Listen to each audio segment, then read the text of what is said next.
Hello you guys, welcome back to my channel for this June money reset video. I cannot believe it is already June, like that's insane, but I'm also so excited because any month that it's sunny is like the month for me. I love it so much. Today we're gonna be closing out May's budget spreadsheet, kind of seeing what's going on there, and then we're gonna be creating June's budget spreadsheet together. And if you're new here, hi, my name's Alice. I love to chat about money, show you a little bit about my life. So if that sounds interesting to you, don't forget to subscribe. We love to talk about overcoming the scarcity mindset, creating meaning with money, while also hitting our financial goals, like a very just balanced, peaceful philosophy towards money. So stick around if that's your type of thing. Without further ado, let's get into what happened in May. Okay, so we are on May's budget spreadsheet. Let's just dive right in. So with our actual breakdown, you can see that it was very evenly split, which is nice. I did recently move our mortgage from expenses into bills because technically I feel like it is a bill. We spent about 30% on bills, 25% on expenses, 28% on saving, and 18% on guilt-free, which is honestly a pretty good split. When we first bought our house, it was more 80 to 90% were going towards our bills and expenses, and then we were trying to save as much as we possibly could, so maybe 8%, and then like 2% was going to our guilt-free spending. So it's really nice to finally be at a place where we can spend more of our money on fun stuff. Oh, I forgot to tell you guys this. I can link this budget spreadsheet in the description box below. I personally did not make it. I bought it off of Etsy. It's only like $2 and it's got so many great functions. So if you want it, it's there for you. Feel free to ask me any questions about it. I feel like I've been using this for a year and a half now, so I feel like I know a lot. Let's start off with our income. So from our paychecks, from our W-2s, we made exactly what we thought we were going to. And then from savings, we did end up pulling out $100 more than we thought we were. When I think that we're going to be using a sinking fund, I try to estimate how much we're going to be using from that sinking fund, but in the end, I'm just going to pull out of our sinking fund however much we need to that we like actually spent that month. Okay, for unexpected, this is just that $70 that sometimes is floating in Apple Pay that we're like, oh, that's great, like let's use that for something. So if you didn't watch my last payday routine video, I kind of talk about how we were planning on overspending in the month of May, but we found this $70 and we're like, let's use that so we don't have to overspend. So that worked out pretty well, which is nice. And then for the HSA, I like to track our health spending in our budget spreadsheet, even though those things usually never hit our actual like bank account. I forgot, and I don't even know if this is possible, but we only have one HSA card and my husband has it in his wallet, or sometimes I have it in my wallet, it just depends on who used it last. But we had both of our like medical,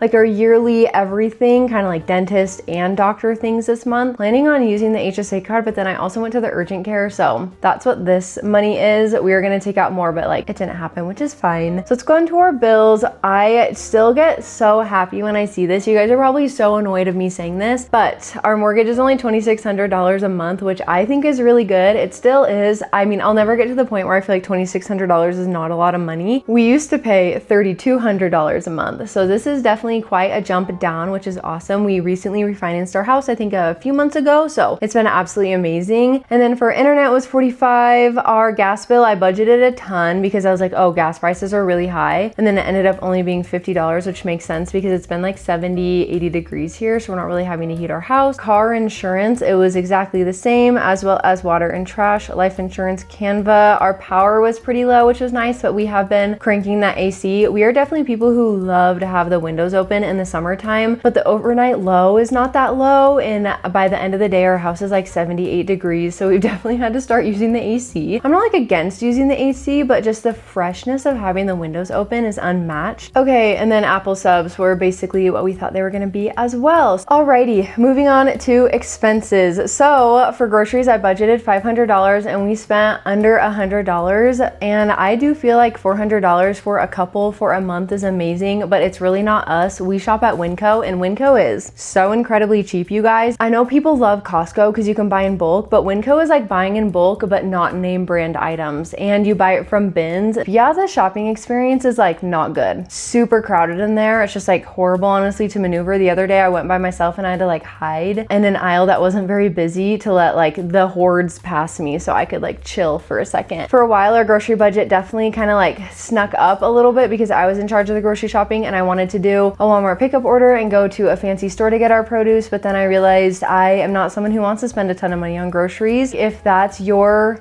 definition of a rich life, is going to Harmon's or going to Trader Joe's and buying all your groceries, like that's your prerogative because it's your money. But we've just decided that we want our money to go somewhere else and not our grocery budget. Okay, for tithing and donations, right on the money. For gas. Oh yeah, we overspent a little bit on gas. Gas prices here, I don't know. I only fill up my car once a month, so I'm not super aware of gas prices, but I'm pretty sure around here it's about $4.50 to $4.75. So my husband used to fill up his car for like $35, and now I think he was like definitely on empty, but he filled it up for like $68, which is kind of a lot. For pet care, so I budgeted $40, but we ended up spending $70. I budgeted $40 thinking we'd need either cat food or litter, but they ended up needing both, which is totally fine because they'll go through both of them, so that's great. We did recently upgrade their food because we realized that every time they threw up, it was like neon yellow because their food had so many food dyes in it, and I'm like, my cats don't need food dyes, so we fork over like maybe $5 or $10 extra to get the same brand of cat food, just no cat dyes in it, and it's like organic or something, if that means something to you. It's a little bit more expensive, but I feel like it's really worth it because it makes our life a lot easier. For miscellaneous unexpected, we did end up spending a lot of that, so let's go take a look at what that was. Miscellaneous unexpected, $13 for Walmart. I remember being like, I don't know what that was. I also don't know what this is. We bought a water fountain for my husband's grandma's cat because her cat would only drink water if my husband's grandma would pour a cup of water onto the shower floor, and then she would like drink the water as it was streaming out of the cup. So we're like, oh, she needs a water fountain. $25 plus 13 plus 9. Oh my gosh. Yeah, we spent $49, not $300. Okay, that makes a lot more sense. Yeah, so we ended up spending $49 of that miscellaneous unexpected, but then that $300 really just acts as overflow. If you're new to budgeting, this is a huge way to have financial peace. If you try to budget every single dollar and not give yourself a miscellaneous unexpected overflow surprise category, you will still be surprised by unexpected miscellaneous overflow charges. So like, it's just gonna happen. A very, very good category to have if you feel like you're struggling every single month worrying about overspending in every specific category. Okay, no car maintenance. This one is so happy because for the past few months we've been spending like $300 to $700 a month on our car, and it like doesn't make me happy. Maybe I'm making that number up, and I'm so happy it's at zero right now. For a house and yard, we ended up spending $783.95. So I just ended up pulling $780 out of our sinking fund. That's kind of how I use sinking funds because we are credit card users, which I never really saw a credit card growing up. I wasn't super good at using credit cards or anything in the sense that I was really scared of them. But now I totally see the benefit of like, we have the money in savings.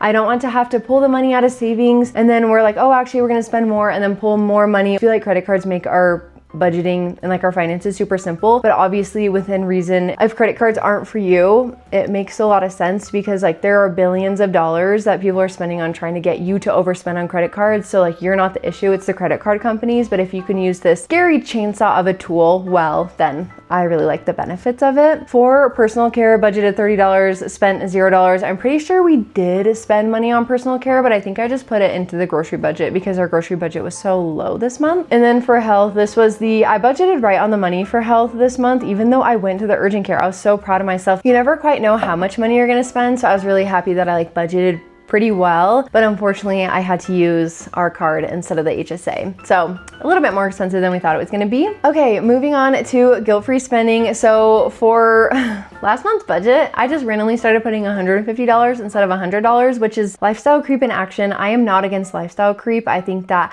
as you make more money, it makes sense to spend more money, but I'm all about making it intentional. I can't tell if we've just been so strict on our guilt-free spending that inflating everything a little bit more makes sense, or if I really am just being unintentional and wanting to spend money. I'm not gonna freak out too much about it. So for eating out, we spent $119, which is under our $150 limit. For clothing, I budgeted $150 and I spent $300. I feel like I kind of went on a rampage. Blocked Pinterest on my phone for a couple of weeks. So like, I think I'm scrolling too much on Pinterest. I'd rather not do that, but silly me, Pinterest serves a purpose in my life and I can't just take something away and then not replace it. I replaced it with scrolling on retail websites and then bada bing, bada boom, $300 of clothing spend, which is not like too bad, but doubling my budget of what I wanted to is definitely not very intentional. Wait, I spent $300? Oh, part of that, this is so funny. If you're a sister, you might know, but borrowing clothes is in our genetics to borrow clothes from sisters. She was out of town and I watched her cat. Obviously, I borrowed all of her clothes, brought them home with me, wore them around. It was a good time. And I fell in love with a pair of shorts that she had. I asked her like 5 times. I was like, give them to me. Okay, don't give them to me. Sell them to me. I asked her multiple times. Finally, I wore her down. I'm going to buy them for the exact price that she bought them for off of Abercrombie's website. Her shorts were called the Dad high-rise shorts, while the ones I bought were called high-rise dad shorts. Completely different shorts. So that $70 from the Apple Pay is actually gonna go towards this. And here's me just trying to make myself feel better. My budget would then be $220. I'm returning $80 worth of stuff. Boom, I'm in my clothing budget. Let's go. Okay, for golf, my husband spent $113 at $150. The weather is so nice. I'm super happy he's playing golf, but again, golf is not super expensive here. I don't know how many times he played. He played like a couple, and one of those was a round of 18. Like, golf prices are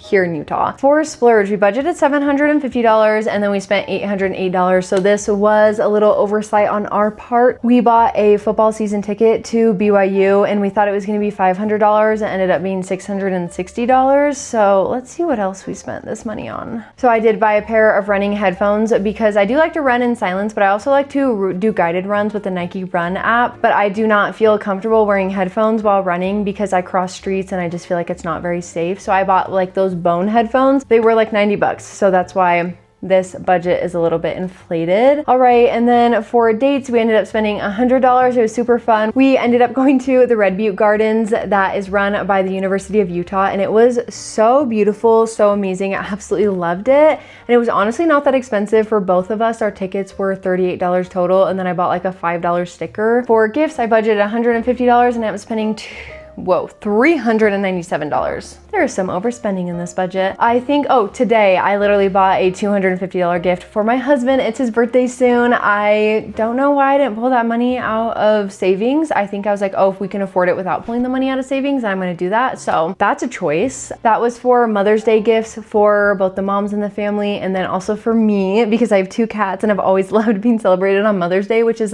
probably some sort of like concerning personality issue. And then for celebrations, I bought some stuff for my husband's birthday, having a barbecue, which is just like so fun. I love having friends and family over and just having a good time. And when I say barbecue, I mean only hot dogs because hot dogs are far superior to hamburgers. I have really only had a couple hamburgers in my entire life because I just don't like them for some reason. But I wish I did because they're much more common than hot dogs, I feel like. But hot dogs are having a renaissance, kind of like cats. Okay, anyways, I'm getting off topic. For saving and investing, it looks like we hit our exact amount, which is awesome. We like to save all of our money at the beginning of the month with our first 2 paychecks, and then that kind of creates a little bit of pressure at the end of the month for us to not take the money out of savings but kind of find it somewhere else from other categories in our budget. And we've found this really helps us because when we were first starting to budget as a couple, we would always be like, oh, we want to save this much but we don't know how much we're going to spend, so let's save at the end of the month. And we had trouble saving money, but now it's like too easy. Yeah, sometimes we do overspend and so we like have to make do at the end of the month, but I really like where we're going. So $1,000 for our emergency fund, $1,440 for our Roth IRA, that's $288 every single week, and then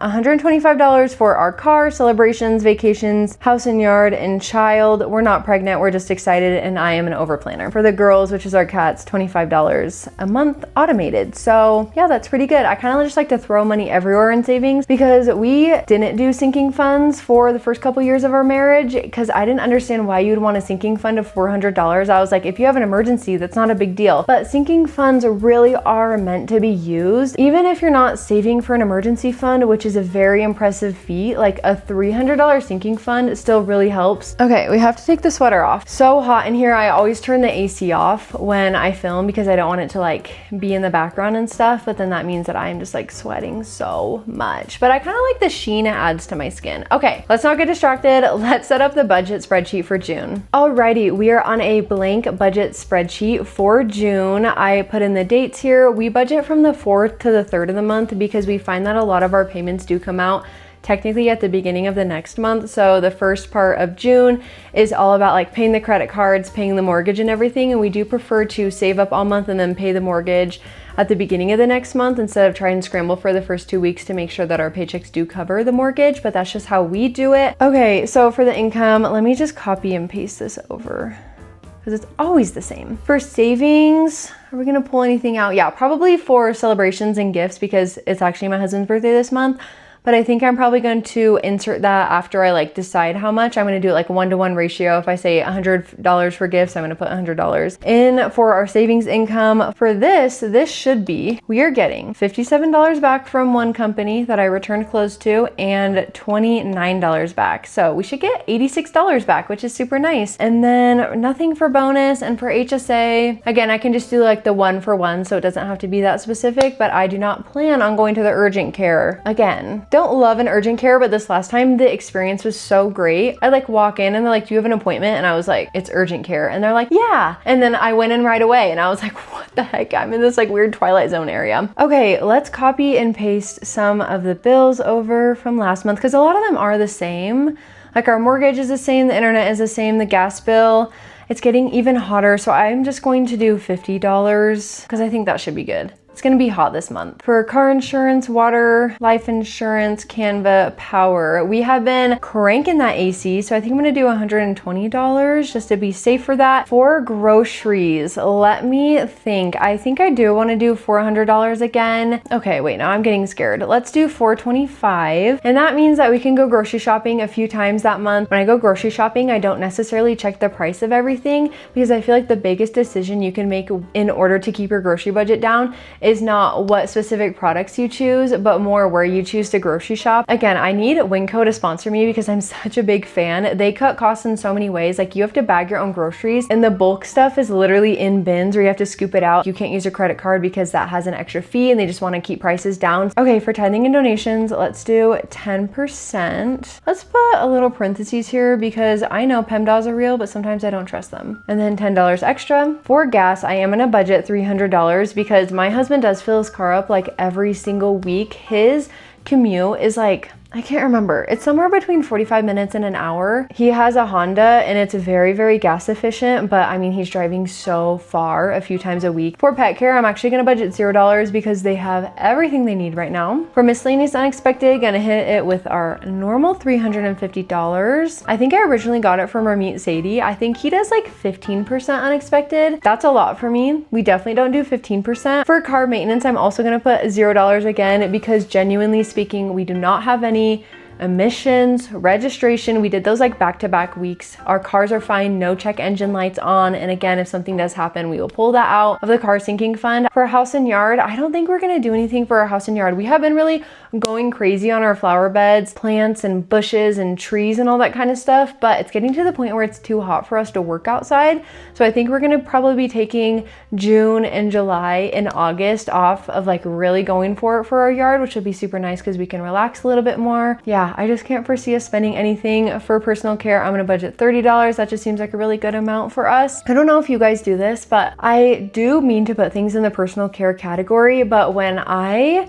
am going through the receipt and there's like 50 things on it from going grocery shopping, it is really hard to be like, okay, what is this specific mascara? Because every like little code on the receipt is so confusing. It's kind of like when you get your credit card statement and you're like, what is this weird company? So sometimes I'm not like super good at specifically putting that in there. And then for health, I cannot foresee us doing anything this month, but again, if we do, I'll just put it in the budget spreadsheet, hopefully use the HSA card so it doesn't actually come out of our actual money. It is actual money when you use the HSA, but because it never hits your bank account, it does feel like it's fake, like Monopoly money. And so like, I love having an HSA card just because when you do go to the urgent care, it feels like you're not actually spending money. It's just your HSA and it's like so low pressure. So I don't know, I'm a big fan of the HSA. That looks good for expenses, except for the only thing that kind of scares me is I don't like seeing zeros on our budget because I feel like if I put a zero there, then suddenly something that's $50 comes up. But I do have our unexpected miscellaneous. I just really don't think anything's gonna happen with our car, with our house and our yard. Maybe I'll put $50 for the house and yard in case we need to buy fertilizer or something. And we have sinking sinking funds for all of those things. So I think I'm just gonna leave them at 0. Okay, so for the last two categories of the budget, which is guilt-free spending and saving and investing, I like to do them kind of synonymously, go back and forth, do the things that are really important, because I find that if I start with guilt-free spending, suddenly I'm not saving any money that month. And if I start with saving and investing, I'm like, wow, I'm gonna save so much money this month and spend nothing on guilt-free spending. But I feel like in order to consistently save, you have to have consistent guilt-free spending, or else it's gonna be a very unsustainable budget. And I'm all about sustainable budgeting. I do not think you should burn yourself out, but you should also strive to hit ambitious financial goals that support your life. You kind of have to spend a little bit in order to save a little bit. Don't quote me on that, but that's how I feel like it is for us. So for eating out, $100 is like low-key mandatory. Obviously, if we lost our jobs, we can make it work, but